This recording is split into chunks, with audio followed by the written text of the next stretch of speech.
এটা ছিল সোমবারের ব্লগ। আমার মেয়েকে নিয়ে যাচ্ছিলাম হসপিটালে, ওর শরীরটা বেশ খারাপ ছিল। ওর শনিবার রাত থেকেই জ্বর 104 ছিল।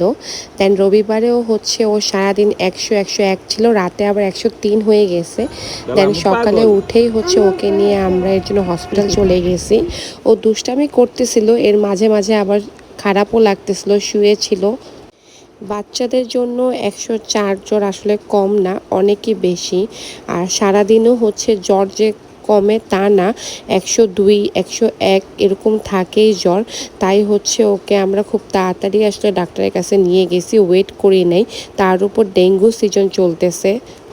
হসপিটালগুলোতে যেভাবে ডেঙ্গুর পেশেন্ট বাড়তেছে, এই ভয়ে আমরা আরও তাড়াহুড়া করে ওকে নিয়ে গেছি যে না, ডাক্তার দেখাই, অ্যাটলিস্ট শিওর হওয়া যাবে। আমাদের অ্যাপয়েন্টমেন্ট বেসিক্যালি ছিল দুপুর 1:30 বাজে। আমরা বের হয়েছি 12:30টার দিকে, কিন্তু রাস্তায় এত জ্যাম ছিল, আমাদের এক্সপেকটেশনের বাইরে ছিল। অ্যান্ড আমাদের পৌঁছাতে পৌঁছাতে অলমোস্ট 2:30টা বেজে গেছে। অ্যান্ড যে শুনলাম রাস্তার অলরেডি চলে গেছে লাঞ্চ ব্রেকে, অ্যান্ড ওনার আসতে ভালো সময়ই লাগবে। অ্যান্ড কী আর করার, তারপরেও হচ্ছে বিল করে ওকে নিয়ে প্রসিডিউর রুমে চলে গেলাম যে ডক্টর তো দেখাই যাব যত রাতই হোক। প্রসিডিউর রুমে হচ্ছে ওর হাইট, ওয়েট অ্যান্ড হচ্ছে টেম্পারেচারটা মেপে নিছে। অ্যান্ড এটা মাপা শেষে ও নিজেই বুঝে গেছে যে আসলে এই রুমের কাজ শেষ, ও দৌড় দিয়ে বের হয়ে গেছে। বের হয়েই ডিরেক্ট হচ্ছে প্লে জোনে। প্লে জোনের অবস্থাটা খুবই বাজে ছিল। কিছু মানুষ এখানে খাওয়া দাওয়া করছে অ্যান্ড সব খাবার ফেলে গেছিলো, মিজাজটাই খারাপ হয়ে গেছে। দেন ওকে নিয়ে কিছুক্ষণ ওখানে খেলে বের হয়ে গেছি, কারণ এখানে আসলে বসার মতো অবস্থা ছিল না। ভাবলাম গিয়ে একদম ডক্টরের রুমের বাইরেই বসি, যাতে হচ্ছে মানে ডক্টর আসলে দেখতে পারি। অ্যান্ড কি করব, আসলে বসা ছাড়া তো কোনো কাজ ছিল না, কারণ ওইখানে আর করার কী বা ছিল। অ্যান্ড ডক্টর কখন আসে কখন ডাক দেয়, এর জন্য বাইরে খাইতেও যায় নাই। কি করে এমএ কয়ে কেমন কয়ে তাকু, এই এই শোনো, তুমি বার্গার খাবে না পিৎজা? আবার বলো, পিৎজা খাবে? এই চলো বার্গার খাই, পিৎজা খাবো না। পিৎজা খাবো না, বার্গার খাই। না বার্গার, না বার্গার, না বার্গার। আমার মেয়ের সাথে এই পিৎজা বার্গার নিয়ে যুদ্ধ করতে করতে সময় কাটাইছি, কারণ আসলে ও খুব বিরক্ত হচ্ছিল এতক্ষণ ওয়েট করতে করতে।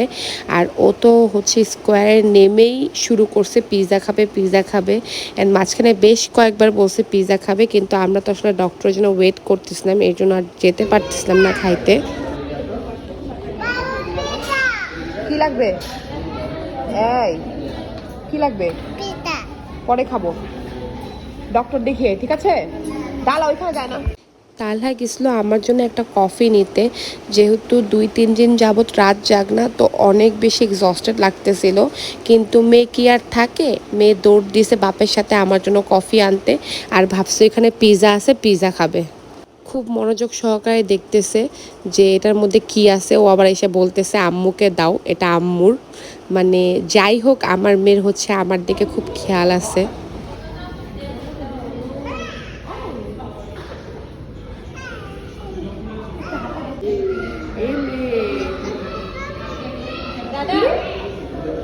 কি করে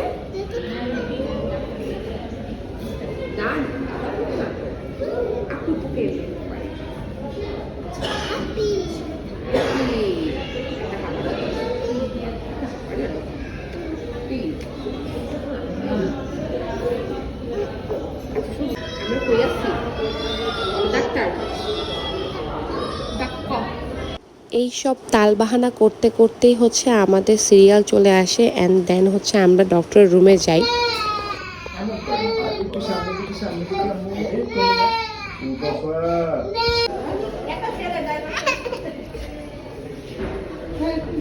ওর লাগছে ক্ষুধা, কি করবো বাবাকে? তুমি দাও।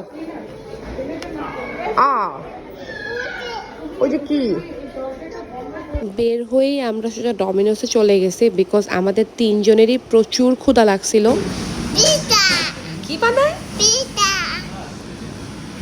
কিভাবে বানায়, এমএ বানায়।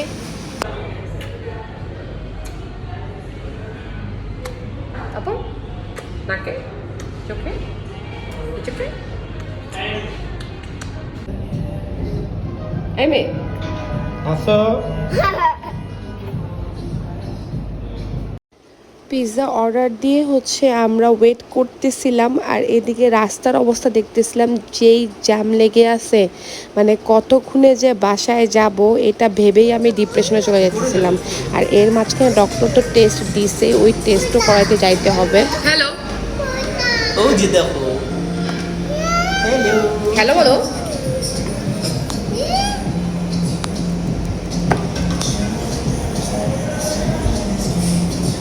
হ্যালো বলো। হ্যালো বলে দাও, হ্যালো বলে দাও। চোখটা দেখা দাও তো, তাকুয়া চোখ দেখা মোবাইলে। চোখটা দেখো, মোবাইলে চোখ কেমন দেখা? চোখটা দেখাও। তুমি না পিৎজা খাবে? কেন পিৎজা না? তোমার জন্য তো আসছি এখানে। তোমার জন্য তো এদিকে আসা। জি। ওয়াও, কার পিৎজা?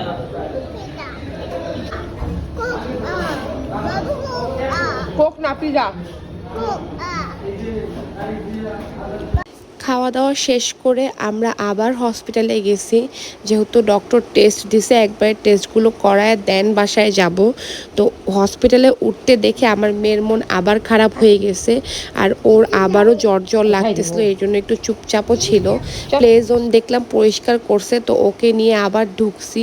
ঢুকেও ঘোড়ার উপর বসছে ঠিকই, বাট ও আর তেমন কিছু করতেছিল না, বিকজ ওর খারাপ লাগতেছিল, এটা আমরা বুঝতে পারছি যে ওর বেশ খারাপ লাগতেছিল, আর গাটাও গরম হয়ে আসতেছিল। এই সময় ওর আসলে টেস্টের জন্য ডাক চলে আসে, অ্যান্ড ওকে আমি টেস্ট করাতে নিয়ে যাই।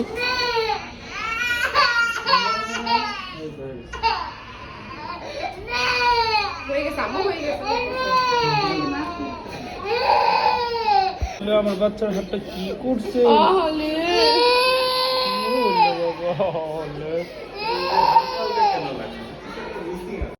সবাই তোমরা আমার মেয়ের জন্য দোয়া করো, যাতে ও খুব তাড়াতাড়ি সুস্থ হয়ে যায়। ওর এরকম চুপচাপ থাকলে একদমই ভালো লাগে না। আজকে এই পর্যন্তই, দেখা হবে নেক্সট ব্লগে। টিল দেন, আল্লাহ হাফেজ।